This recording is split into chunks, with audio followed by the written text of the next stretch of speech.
Caregivers, have you ever felt like nothing, I mean nothing is going right? Well, cheer up and welcome to Dave the Caregiver's Caregiver radio program, where you'll learn how to avoid that dreaded thing called caregiver burnout and how to survive the grief process.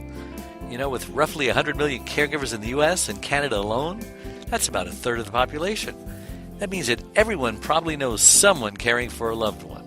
Join Dave and his guests now and every Wednesday at noon Pacific Time as they discuss avoiding caregiver burnout and surviving grief. So find a comfortable place to relax, kick up your feet, and prepare to feel better and to receive practical tips and tools that you can start using immediately to get you through today and every day so you can survive your tomorrows. But not just survive, but to live life fully and abundantly. Yes, you heard me right. That is a possible goal to achieve. And now, here's your host, Dave Nassani. From Los Angeles, a big LA. Welcome to all my listeners out there in Radio Land. I'm Dave, the Caregiver's Caregiver, coming to you live globally through the world-famous Blog Talk Radio Network, as well as 7 other video platforms, including YouTube and iTunes and all those other places, where all our recorded podcasts and videocasts are saved for your later on-demand listening pleasure, including, of course, our website, caregiverscaregiver.com. And if that's too hard to remember, try davethecaregiver.com. That new domain. And our goal here is to do our very best to help you avoid that dreaded thing called caregiver burnout. Now, we have an exciting show planned for you today. My lovely co-host Adrian is normally here, but she's a little under the weather. So my other lovely co-host, Linda Byce, is here to take her place. Say hello, Linda. Hello, Dave. How are you today? Oh, she sounds wonderful, doesn't she? Yes, I'm fine. Thank you. Now, today we'll be interviewing Camille Superson, author of Essential Resource Guide for Caregivers, showing you how to save time and money and finding important, hard-to-find free resources. So stay tuned. You will not want to miss this show. She's an amazing person, wrote an amazing book. I learned so much, and you're going to love this. She is now our official go-to person.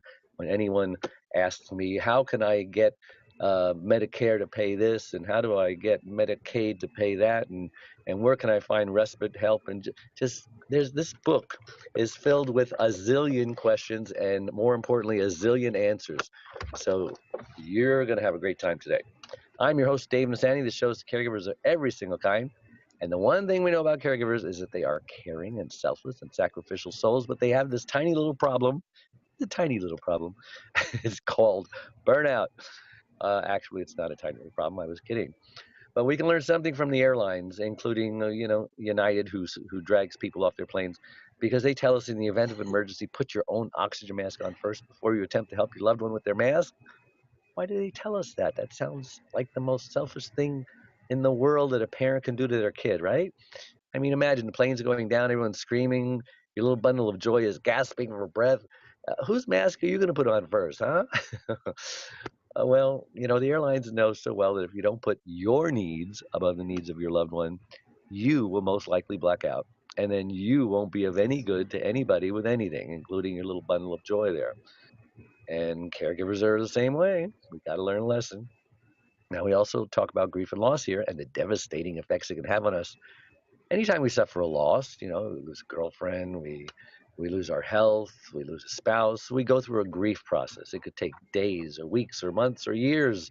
You may never get over it. Everyone is different. Unfortunately, there is only one way out of the grief process, and you got to go through it. So we don't want you to go through grief the rest of your life for 20 or 30 or 40 years or even 1 year. We want you to go through it as quickly as possible. And if you kind of feel like you're stuck in the grief process, then, we want to help you.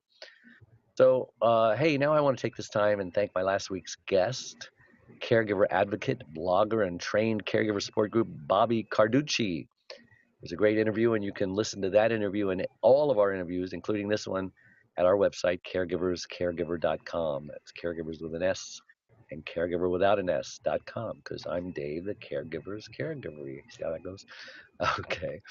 And speaking of caregivers and books, I'm so excited that our long-awaited third book is getting closer and closer to becoming a reality. The pre-purchase process is approaching soon, and I know you will all want to pre-purchase your copy. It's called It's My Life Too, When to Say Yes and When to Say No, and Reclaiming Your Caregiver Sanity. And our goal is to pre-sell 10,000 books to our caregiver followers. Gosh, we have almost 34,000 on Facebook alone. Is that enough to qualify for the New York Times best-selling list? I don't know. I hope so. But only have that goal because we want that message to get out there to a bigger audience. That it's okay to put your needs first. It's okay to say it's my life too. If you go down, we all go down. So believing with your help and God's help, it's not only possible, it's very probable that we'll do that and we'll get that done. All right, enough of that. A very big welcome to Linda Byce, my lovely co-host, and a big welcome to our guest, Camille Superson. Welcome to the show, Camille. You can unmute yourself now. That would be the time, yes. And thanks so much for agreeing to this interview today. I'm so excited to have you on. Well, I'm excited to be here. Oh, good. I like it when everybody's excited. Why don't you take a minute or two and just introduce yourself? I like to ask my guests just who is Camille Superson and why was she put on this earth? Well, basically, I started off my professional career as a pharmacist, as a registered pharmacist. And then I worked in hospital and retail environments for over 10 years. And then I became a chiropractor. I went back to school and I had a very unusual, holistic, comprehensive clinic in Chicago, the Chicago suburbs. And then that was brought to a abrupt halt when I too became a caregiver. And I became a caregiver to both of my parents for over a decade. Wow. So that's a Cliff's Notes version of who I am. Wow. So you were a chiropractor, huh? Still am. Still am. Oh, wow. Well, I wanted to ask you, we've got so many questions here that we normally don't ask this many questions, so we got to be real efficient and get to all of them. I don't want to miss a single question because they're all so important. So tell me, how long were you a family caregiver, and how did that happen? Just a little, I know you just touched on it, but it's important to know, what you were thinking when you were thrust into that caregiver situation and how you handled it. Did you get burned out? How quickly did that happen? How'd you get out of it? Just kind of briefly. I, like many caregivers out there, I was totally unprepared, and it happened very suddenly because my mother had a stroke. So one moment she was fine, one moment she was not. So I was living in Illinois. My parents were living in Michigan. So it started off that I would go Friday through Sunday, and I would spend time in Michigan helping, and then I would go back and forth. Then my mother lived with me for about a year and a half, and then she went back to Michigan, and then very shortly thereafter, my father developed leukemia. And I went down thinking that it might be a short term, and I never went back. I just became an instant, full-time, 24/7 caregiver. It's such a common story, isn't it, Linda? Mm-hmm. Oh, yes.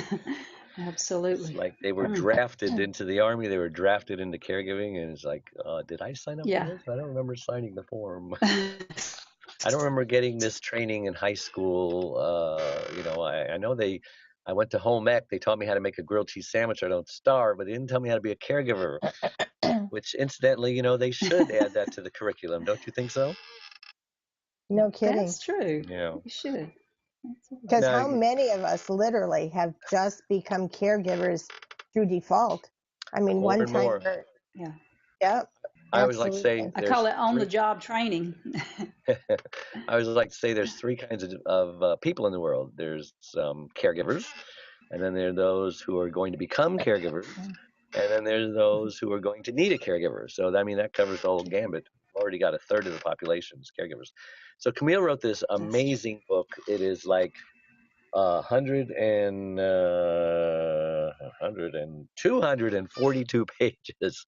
It's an encyclopedia of essential resources, things that you need, things that you didn't know existed, things that normally cost you money that are now you discover are free.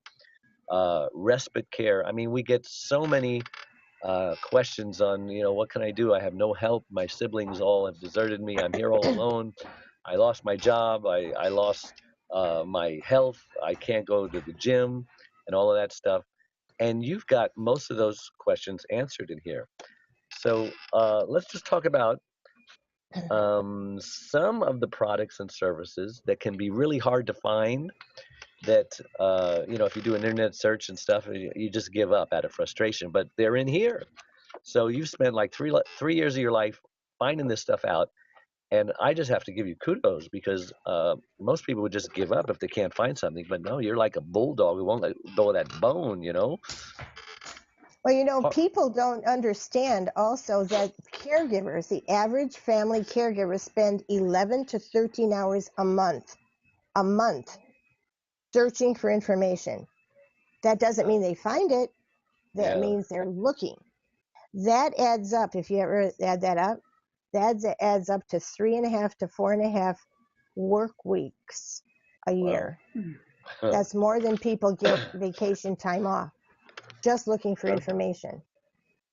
Yeah, amazing. and what makes it so difficult for people to find information is because they're called by unusual names that don't necessarily correlate to what they're related to.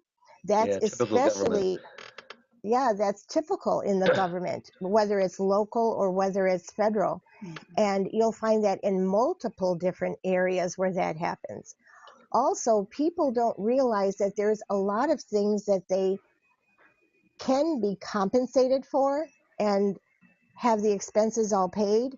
They don't even consider that would be something that they would even look into because it doesn't seem that it would be It qualified. sounds too good to be true. I mean, why would the government pay for someone to come and help me out when I'm burned out? I mean, that just doesn't seem rational or logical, even though it seems like it should happen and it should be fair.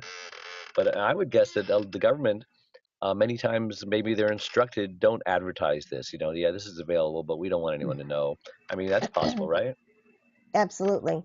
And that brings to mind is the government hiding things from us. And I know at the beginning, Don't get me started on that. I know, but I asked myself the question as I was a caregiver in the past, and I would get this information from strangers on the street. I would get it for somebody who was diligently looking for information for me, and they were not the government, they were not the motor vehicles department, they were not anybody who should be providing this information to me. So at first I thought, is this something that might be just coincidental or is it real? And then as I was going through the book and I heard this time and time again that people were struggling with getting information, I decided to play the typical person who was looking for information. And I would call, knowing full well what I was calling for, and I would call different government agencies. And one in particular I want to share, because there's many, is Medicare.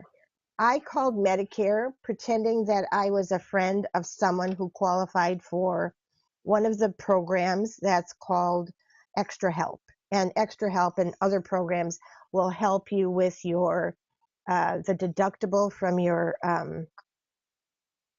Social Security check that you pay toward the Medicare premium and deductibles from your drugs, etc. And I found out that I called and I said, why is it that my friend, basically, you have all her information, you have her income, you have everything there because you're a federal agency. Why is it nobody told her? And they told me, and I called twice, 2 different times, 2 different people, same question, and they said, we do not proactively offer this information to people unless they specifically ask for it. And I said, how can they ask for it if they don't even know what to ask for? So, yes, the government is not our buddies. Let's talk about veterans. Everyone loves the veterans, and we know they all got the short end of the stick. And there's a lot of veteran caregivers, and there's a lot of veterans who caregivers are taking care of. And they're often denied benefits, which is amazing. But, if you're an immigrant coming in here without permission, you usually get everything. So, I mean, what's wrong with this picture? So What do they need to know to begin receiving their benefits? There is an organization right now that is helping veterans obtain denied benefits and benefits that they and their spouses are entitled to, that they have been wrongly denied, and they have taken upon themselves. They're a pro bono group of lawyers that literally will take these cases on, and they have successfully implemented multiple class action suits, and they have already retrieved over $3 billion in lost revenue for these vets and their spouses that they were denied. That's one. One of the biggest benefits that vets are not even told, and if you were a veteran prior to the Gulf War, many vets qualify for this benefit. And statistically, they said between 78 and 83% of the veterans are not told about this benefit. And it is called aid in attendance. Aid in attendance basically can supply up to about $2,800, that's the top, every month for any expenses that they have, whether that expense be medical, assisted living, caregiving, food, it doesn't matter. That's They amazing. they receive this benefit, and there are stipulations and qualifications like everything else, right? And you However, can they're even be not. the spouse of a veteran and be qualified. I know when my mother was going into assisted living, that was one of the benefits that was available to her because her husband was a vet. He had died like 20 years ago, and they would have paid for her assisted living. Exactly. And these people don't know. They don't have a clue, and they're not even told. And I Okay, also supply, by the way, the phone number and the website for the pro bono attorneys too, for everybody great. to contact. Now you mentioned family members can now actually get paid to care for a fellow family member. What do they need to do?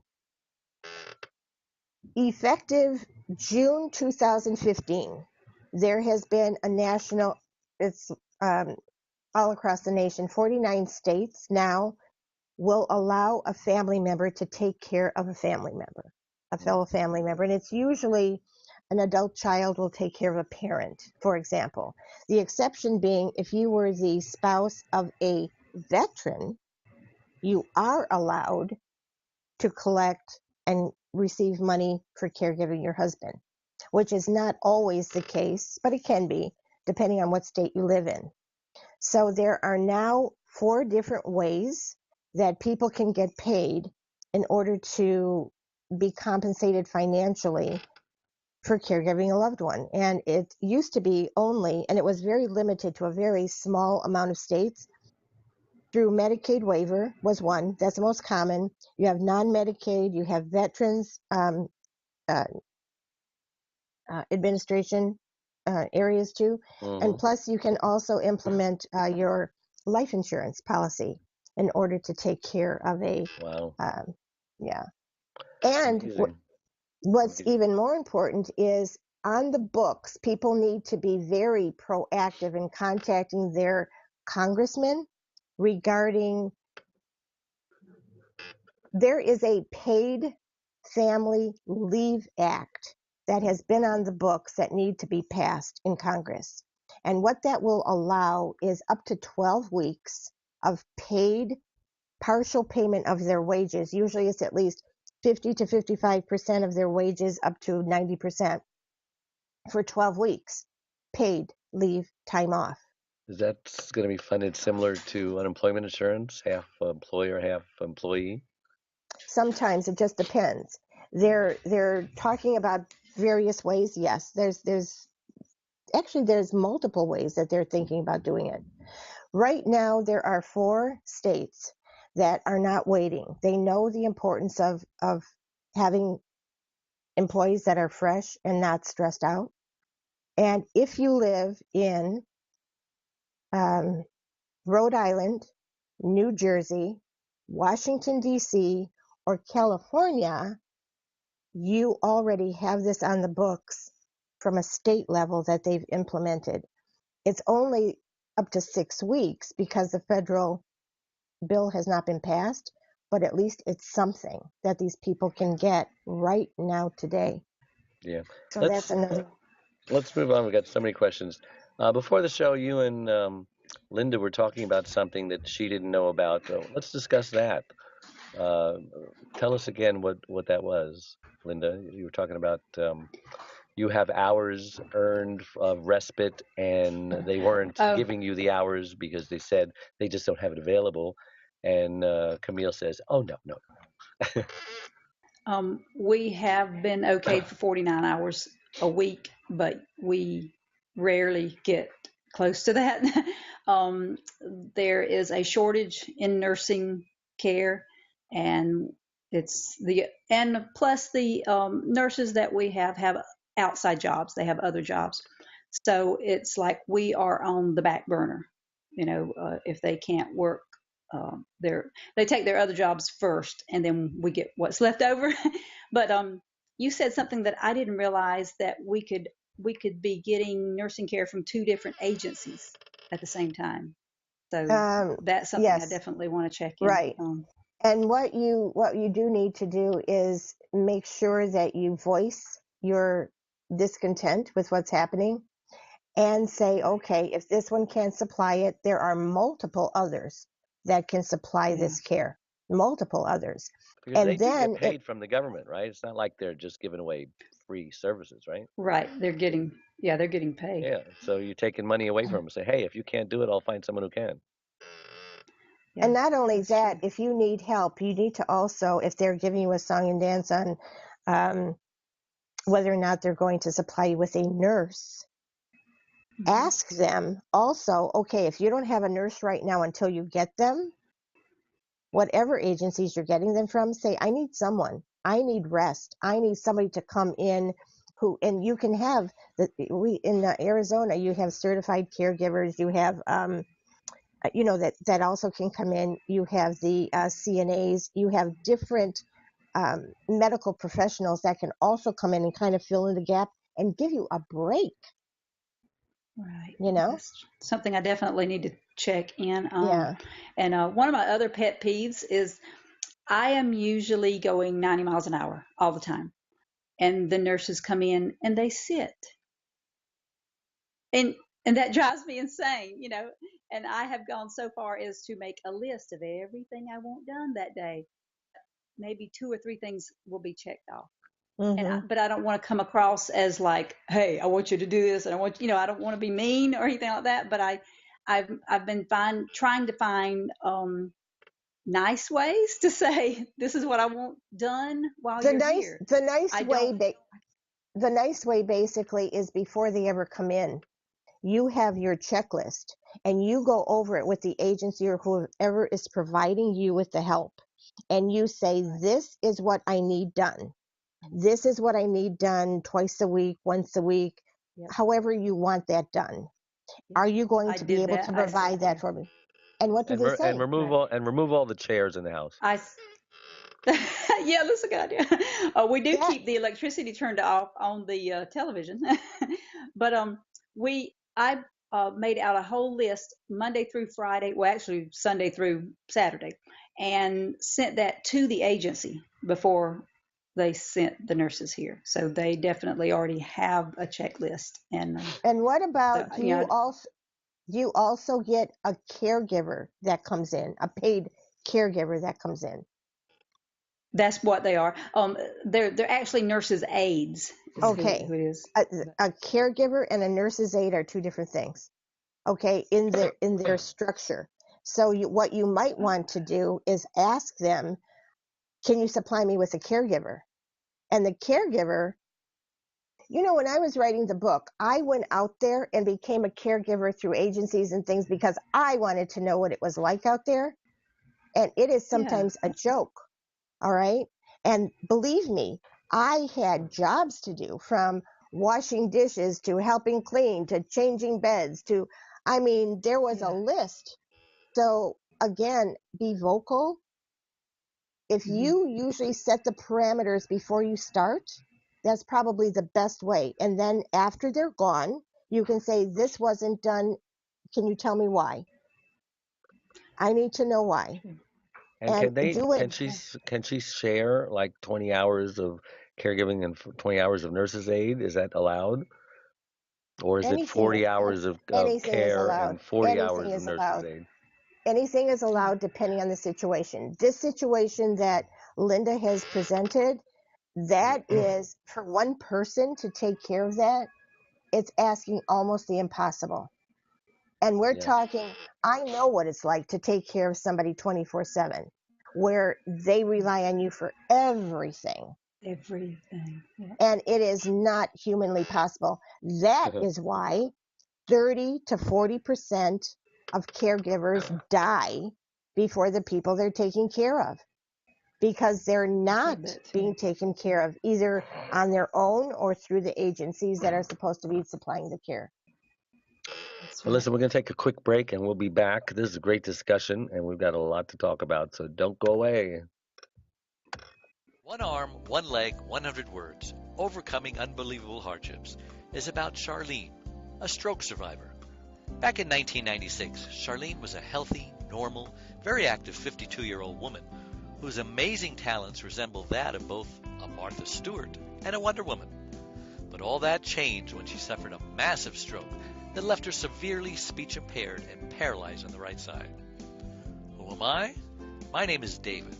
I've had the privilege of being Charlene's husband since 1975. We had a wonderful fairy tale storybook-like courtship that culminated in our marriage a year later. Charlene had just come out of a marriage where after 10 years, she received 2 black eyes and a broken nose by her former husband when he came home high on speed.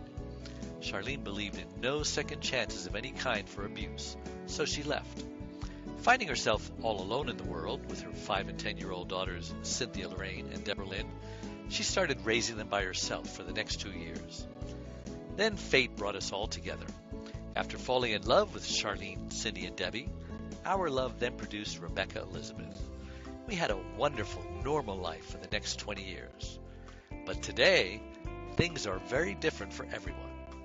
One Arm, One Leg, 100 Words, Overcoming Unbelievable Hardships is the amazing story of a woman's fight to survive all that life had thrown her way. Everyone who knows Charlene is thoroughly amazed at how she lives day by day, month by month, year by year, and with a smile on her face and hope in her heart that everything is going to be okay. Her faith in God is her foundation in this hope, that everything happens for a reason, and what doesn't kill her will make her stronger. She inspires everyone who meets her. Her accomplishments since her stroke are very impressive, often making us normal people look like whiners and complainers. So pick up your copy of One Arm, One Leg, 100 Words, Overcoming Unbelievable Hardships today. You won't be disappointed. Just hear what best-selling author Lynn Barrington has to say about it. If you think you have it bad, read this book. This is a beautiful, genuine story told from the heart. It's inspiring and easy to read. When you finish this book, you'll be able to look at your concerns in a new light. How about the reaction of 9-time Grammy and Dove Award recipient, the godfather of contemporary gospel Christian music, Andre Crouch? Charlene just won't let the promises of God go, and she has not let her circumstances get in the way of her faith. She's not just a survivor, she's more than a conqueror, as the Bible states. You'll be encouraged by her testimony, regardless of what you're going through. Available everywhere, but if you purchase your copy directly from the author's website, onearmonleg100words.com, Charlene and David will personally autograph your copy. Enjoy. And we're back with Linda Byce and Camille Superson. And girls, we have about 25 minutes to go, and I've got 9 questions, so that means we got to spend no more than 2 minutes on each question, because I don't want to miss any of these questions because they're so important. I mean, everybody's got to get the book because there's no way we can cover this whole book. And at the end, we'll tell you how you can get your copy. Now, people spend a lot of money on prescription drugs, even if they have insurance. How can they reduce those costs or even get their medication free? Okay. First of all, if you have insurance, don't always think that that is the best price that you are going to get your prescriptions for. Because often, even with your deductible and co-insurance, whatever the co-payment is, that is often more expensive than you can get them out in the open. You can, if you have generic drugs, for example, you can pay cash prices through the $4, the $10 programs that are available in many different pharmacies for generics that are more often than not cheaper than your deductible and your co-payment on your prescription drug plan. Number two, there are free drugs available everywhere from the independent drug companies, and there are programs through government agencies, federal agencies, etc. And you do not have to be a pauper. You do not have to be indigent. You can have incomes $45,000, $50,000, and you still qualify for these free drugs. Okay, that's another one. Wow. Probably the best sleeper is prescription discount cards. Many people don't even know they exist. The book is loaded with different prescription discount cards that you can check. And if you check the prices, every drug that you are on from every different prescription drug card, it will tell you how much you will pay for the drug at any given pharmacy in your area. And Wow. many times those are discounted deeper than your insurance. Wow, awesome. And you did it in 2 minutes. Amazing. Now, you say that you can receive free food even if they don't qualify for food stamps. How can they do that? Okay. Who We do doesn't want not, free food? no kidding, we do not have a food problem here in this country. We have a food distribution problem in this country. If you knew how much food is literally thrown into the landfills, Wow. it would make you crazy. Because when you think about produce, or especially produce, fresh food, all the food that is rejected from the grocery stores is stuffed into the landfills. And what ends up happening if you look in the grocery store, all the bananas are perfect, all the apples are perfect, all the everything is like perfect size. Carrots are same I size, same noticed fit. that. Yeah, and they don't grow that way. So anything that doesn't fit that model gets thrown out. In Arizona, there are two fabulous people that started something. They were horrified when they found that out, especially with so many people needing food, that they formed a nonprofit called the 3000 Club, and a subsidiary of that is called Market on the Move. And for $10, people can go on the weekend during November to May, and they get 60 pounds plus of produce for $10. All these things that It's they like would a throw free away. farmers market, huh? Yep. So Amazing. there is all over the country. And just to let you know, as I found this out and as I was sharing this with people that I knew from California, Wisconsin, Illinois, Michigan, Arizona, just for a few, they were amazed. They go, because I said, go look. And it's the same thing. They go there, and when they are even afraid sometimes to take too much food, thinking that they might look like little piglets, they go, please take it. If you don't take it, we throw it away. Wow. So there Now, is food everywhere for people. now, this one doesn't sound like a big deal, but it can be because most people don't know they can receive deep discounts on the cost of license plates and can even get them free if they qualify. How? That's, yeah, that is probably of everything, the best kept secret of anything that's in the book, because nobody will tell you about that. And in a nutshell, every single state will offer some discount on license plates and registration. When you do it every year, anything from totally free, as in Arizona, all the way to a portion thereof, depending on the state. You do have to meet qualifications. Usually it's a senior, a disabled person, but seniors obtain a lot of this type Wow. of help. In Michigan, 50% off the license plates, whatever that is. In Illinois, it's a flat $24. And like I said, in Arizona, it's free. If you are a vet, vets will pay anywhere from totally free to a portion of the plate to a portion of the registration. And oftentimes the vets don't pay more than about $15 total. So you must ask for it. My situation, again, total stranger told me about this. After 7 years, I went into the motor vehicles department. I said I would like my discount. And the woman goes, okay. I go, what do you mean, okay? 7 years I come here. Nobody tells me about this. And she said to me, you never asked. And I said, how am I supposed to ask if nobody even knows this exists? All right. So think about that. Like in Michigan, if you kept your receipts, you can present them and get reimbursed too. So if any of you, yeah. So I've there's got two all these registration things. renewals sitting on the counter right now. And, in California, some of these can be expensive, 2 or 3 or Mm-hmm. 100 or more, depending on the car you have. Anyway, next question. There are even ways to receive free help with minor home repairs. Wow, that sounds good to me. That's a good thing to know. Who do they contact for that? Usually it's local. It's usually the county. The county, sometimes the state, but it'll be your county or your city. And you contact them and they will have different programs available to take care of minor home repairs inside and outside the home. Outside, it could be things like shoveling snow, cutting the grass, and you just have to pay for the cost of the gasoline, to run the machines. Inside the home, they will provide.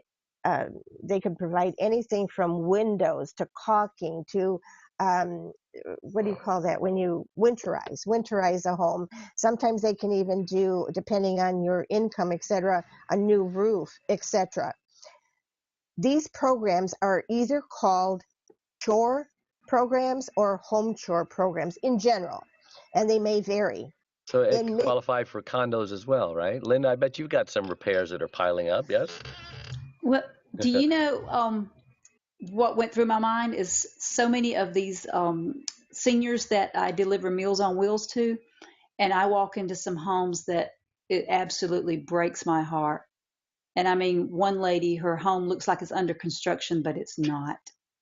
I mean, it breaks my heart. But this is, I'm like, whoa, if I can get in touch with this group or these groups and send them to, oh, there's no telling how many It's all in the seniors book. need You'll this. get that Yeah. information. And just so you know, Oh inside the yeah, home, it's when I was taking care of my mom and found out about this, of course, years later, but we were able to utilize some of that. Fortunately, we knew about it beforehand. For the inside of the house, we had a $200 line of credit. It wasn't money, but it was a line of credit for anything that needed to be repaired. Somebody would come into the house once a year, check everything to make sure the electrical, the furnace, everything was in working order. They also gave us one free hot water heater every 2 years. And what was ironic is we were on the program for maybe 2 months and the water heater blew and we got it for free and didn't pay a thing. You didn't know that, right? I know. These things are I out there had and no people clue. have no idea. What if you're in an apartment? Does Hmm. it have to be a home or something? But It does. It has to be something you own, okay. and many of these are Otherwise, you geared got to tell to. the landlord. Landlord is supposed to do. I know I used to Now, Section 8. Linda, it sounds like you're describing a Section 8 rental. And, every year they're supposed to be inspected and they're supposed to fix everything. But, the government isn't up on a lot of this stuff. Yeah, and Linda, it's just so you it's know, sad. Section 8 housing, I found out this. Section 8 housing is actually a good thing because the government forces the renter and the owner That's to right. be on top of it. You have to be a good tenant If and they're a doing their good job, landlord, yes. and it has to be lovely or they kick you out. Right. So yes, they need to fix it. That's part of the deal Yeah. here.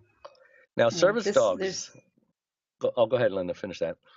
Oh, I was just saying that it would blow your mind to see all these homes that I go into, the shape Yeah. that they're in. So yeah, as a Yeah. matter You of know, fact, we're starting tomorrow to do that for I some used of to them. I Or used to some of own an apartment building in Nashville that was like right next to the projects, and the condition, they were mostly Section 8, and the condition that they were in was amazing.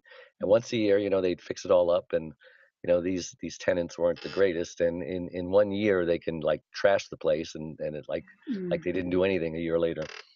Anyway, talking about free service dogs, what's the importance of a service dog? Are they really that important? Can an emotional service animal really help make a caregiver's job easier by kind of being a babysitter to the patient, depending on their Well, it actually makes situation? the patient better and helps them with recovery as well. When I first learned about service dogs, like most people, I thought service dogs were the people that they were caring for were people that were in wheelchairs that couldn't get around. They would help with some of the chores in the home.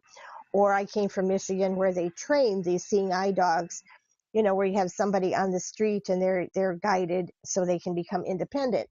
Well, what I found out, again, by writing the book and researching, is there are so many ailments from anything. If you have chronic diseases or autoimmune diseases, or if you have MS and Parkinson's and diabetes and panic attacks and what else? Autism or ADD or, oh my goodness, the list goes on. What do you call that? Uh, Post-traumatic stress disorder, everything. You will qualify for these animals. And I saw a Facebook post the other day. It was an electronic animal that looked real, and they used them for dementia patients, and they were really responding well. And maybe they were afraid that they wouldn't be able to take care of a real dog, so they make these animated dogs, and so I don't know if they would pay for that, but that'd be interesting. Yeah, Anyway, next question. Um, People do die, and even though it's a topic avoided, you can get help with funeral costs. Yes. absolutely. Again, another thing I didn't know when I was a caregiver either. An average person will save $3,000 to $5,000 right off the top on any funeral costs that they have. And I explain everything in the book: what you do, how to approach the funeral director, um, things to avoid. The largest expense in any funeral, any wake, any funeral, is the casket. And I show you places where you can get discounted caskets, same places that the funeral homes buy the caskets from. You eliminate the middleman. Absolutely. And there is a law that the funeral director, the funeral home, they cannot refuse you. So it's an actual law that they have to do it. And the best thing is, though, and I give you all the secrets what to do, you don't tell them up front that you have this, because what they can do very easily is pad the rest of your bill. And I go through a methodical step-by-step on how you do this so you save a tremendous amount of money. Great. Caregivers can lose up to $750,000 over a lifetime. $750,000. How Yeah, or more, does it add up That's that quickly? an average. Yes, it Wow. does. And most caregivers, when they're caring for a loved one, not only are they depleting the funds of the loved one, they're also putting money out from their own pockets to Hmm. also help with the expenses. Everybody knows that. If they're working, if they ever worked full-time, part-time, but especially full-time, you are going to lose so many in so many different ways that you never thought about. One of the biggest ways is your um, retirement Social Security check, because everything you contribute, you're going to get less and less money down the road. if you are getting a 401k, if you're getting any type of pension program, if you're getting stocks and bonds, if you're getting profit sharing, I mean, the list goes on, insurance, anything and everything adds up. And that is a very, very conservative number for the My average gosh. person out there. That's amazing. Listen, we're going to take another quick break and we'll get back. And we've got 3 items to go. I think we're going to make it. So don't go away. Hey. Anytime we suffer loss, we grieve. And a lot of people don't realize what even the grief process is. But it could be 5 to 7 steps ranging from denial, I don't believe this is happening, anger, oh my gosh, I'm so upset this is happening, to a form of bargaining, how can I get out of this, to depression, which is a very serious thing because that often leads to suicide. And then finally, after you realize you have no more control over your situation and you're totally okay with the new normal that it brings, that wonderful, wonderful place called acceptance.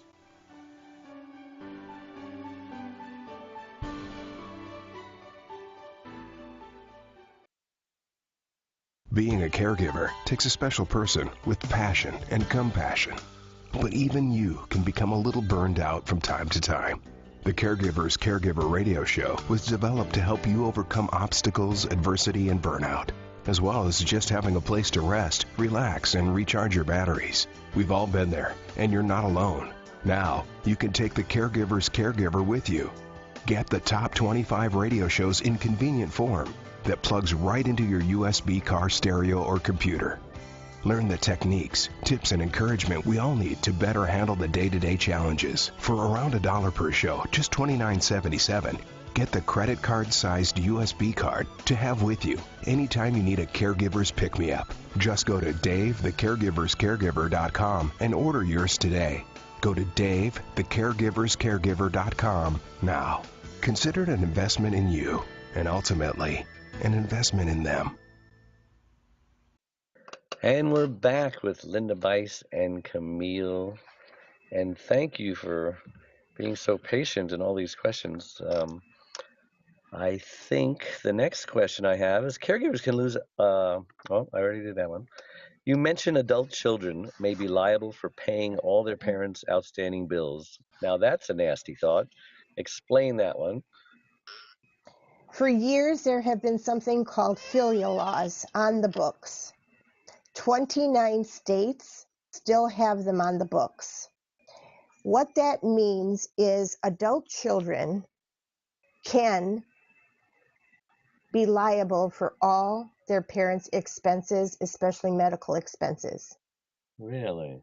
Yep, it's been on the books for years. They haven't implemented them in the past. However, we have something now called baby boomers that are getting older, and there's tons of them. So guess what? They started to implement them. Did you know this, Linda? Oh, yeah. Oh, yeah. We were responsible for my parents' bills and all that when they passed away. But Did you have to pay? I'm glad or did you Trammell get has out of already it left. somehow? No, Did we you- paid.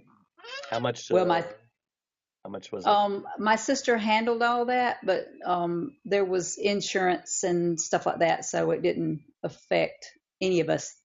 Thank God that it didn't. Yeah, but that was still she money. handled all Insurance that, money. and You could have kept the insurance money, so it did kind of affect you. that's true too.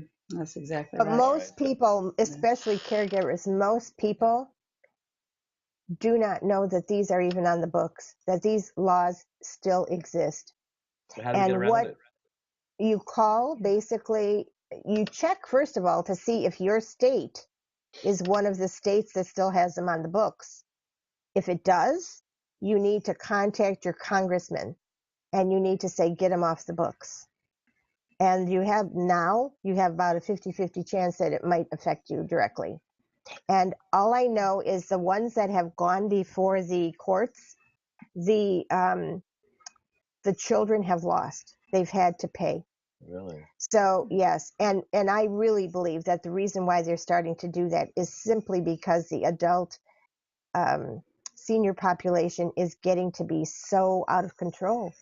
It is just predominating now, the healthcare. So the only thing they can do is go to their congressman. There's no other way to get out of this. Well, they can try to fight it, of course, but you really want to get it off the books if possible. So they should do that now and not wait until their parents die or what have you, because it's certainly exactly. going to take a process. People do not take advantage of Congress and notifying the people that matter, their representatives, their senators, because unless you you squeak, they say the squeaky door gets the grease. Unless you do some squeaking, nobody's going to know, and nobody's going to be able to fill your requirements or your needs if they don't know what they are. And you need to be persistent like anything else. And your voice has to be heard. And if for every person that lets the congressman know, there are so many in the silent majority that still think the same thing. Yeah.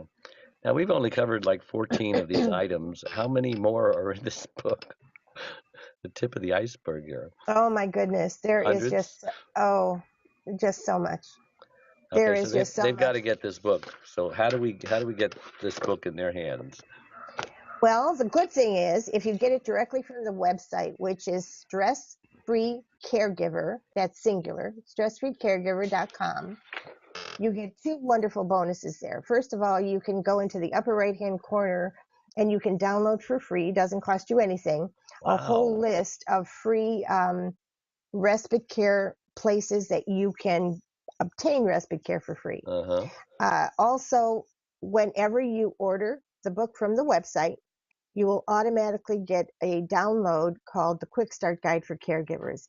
It is, I think, about 14 pages, and it will tell you just about everything that you need to know to get a handle on your life. And it doesn't matter if you are a seasoned caregiver or if you're a caregiver, a newbie, because you're going to look there and you're going to say, oh, I didn't do this. Oh, I didn't do this. Okay, or I didn't check into that. And if you are a newbie, it's even better because you've got everything, that you can check off and say, oh, I never thought of that. I need to do that. And give me that website one more time. Stressfreecaregiver.com. And if you order 2 or more copies, which many people do, because once you get it, you're going to want to share it with everybody, not because I wrote it, but because of the information that's there. Sure. You will not pay shipping and handling. Your shipping and handling is free. So you can order 10, 20 copies, and you'll never pay shipping. And how much are they each copy? $24.97. Wow, for a 250-page book, that is well worth it. That book is going to save you $750,000, so that is a wonderful investment. Someone says there's no more great investments on Wall Street. Right here, buddy. That's what you get. Linda, what have you learned today? I can't even remember all that I have learned. But yes, now I've got a way to help these elderly that we deliver to. I have, have mercy. Yeah, I can't even remember. I'm so glad I'm going to get one of these books because I need it bad. Speaking of caregiver burnout, my memory is like the first thing that's going. So. You know what amazes me about you, Linda, is your plate is like full and overflowing, and every day you've got something going on, and you find time to go volunteer and do Meals on Wheels. That is like amazing.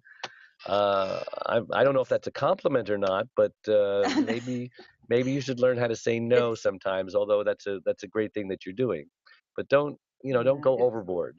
If God gives you some extra window of time and you can go help, that's great. But we don't want you to burn out.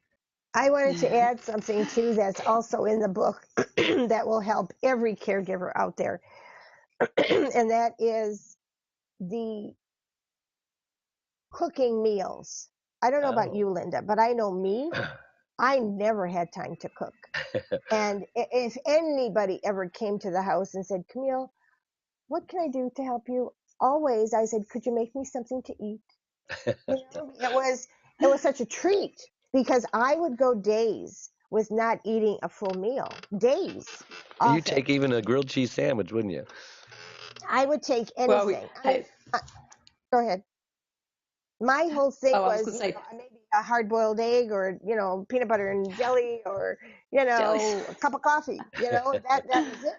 Yeah, we And can't what do I that. have Yep. done in the book, which is this is worth the price of the book too.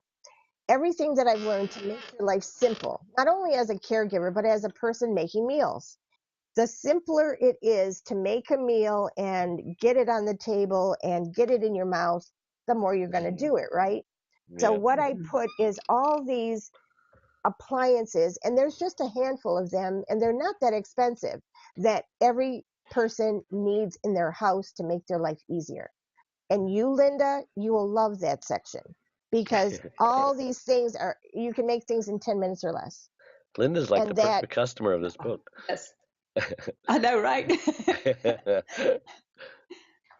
It's So going to I be a shared, life changer. it will. It really will. And you're just going to go and you're going to, I didn't know that. God, I didn't know that. Because that's what I thought. As I was researching the book after the fact, after my parents died, Yeah. I got angrier and angrier and angrier, because the more and more I found. And I go, holy cow, nobody knows this. Well, Linda, thank you so much for volunteering to step in for Adrian. It was no accident, because obviously you needed to hear this as well. How can someone get a hold of you? And you're a caregiver advocate. What are you like doing to help caregivers as well, besides doing Meals on Wheels? Well, we work through our church. As a matter of fact, Trammell and I are going to be pirates next Thursday for a kids program that we're doing at church. And then my dream is to go in and, just like we were talking about repairing these houses, we're going tomorrow to a lady's house and start painting and redoing every room in her house. So it's only going to be like once a week that I can go, because like tomorrow we only have a nurse for 4.5 hours. But Well, that's going to change now. yeah, You're going to double that's that. my passion. You're going to double that nurse time, Quadruple that. quadruple it. But yeah, we have a website that's called it's www.bycefamily.weebly.com, and that's Spell that Weebly part. www.bycefamily.weebly, WEEB as in boy, ly.com. And then, of Okay. course, our Facebook, and then email, thebycefamily@gmail.com. Great. Well, thank you, girls, so much for coming You on. It was know, a great show. Go ahead. Dave, what I'd like to do for your listeners too is Huh? I would like to give them my personal email if they have any questions. All right. And my personal email is my name, Camille Superson, Superson, the number 8 @gmail. And spell Camille in case someone doesn't know how. CAMILLE. And that's Superson with a SON, not a SUN. SON, the number 8 @gmail.com. Great. Linda, you want to give your email or how someone can get a hold of you? It's I think again, it's the Byce family. That's THEBYCE family @gmail.com. great. And you already gave your website. So thank you so much, both of you. It was a great show. And I just want to remind everybody we'll be here again next week, same time, same channel. And just a reminder, you need to go to my website and fill out that quiz. Are you a candidate for burnout? And just for doing that, I'm going to send you a free digital copy of my book, One Arm, One Leg, 100 Words, Overcoming Unbelievable Hardships. Great story about my wife's amazing stroke and how it changed her life for the better, even though it was for the worse too. But, we take the lemons that life gives us, we turn into lemonade. And until we leave this earth and go to the next life, we're just learning here. So everyone listening, thank you again. And until next week, may God richly bless you. Bye-bye.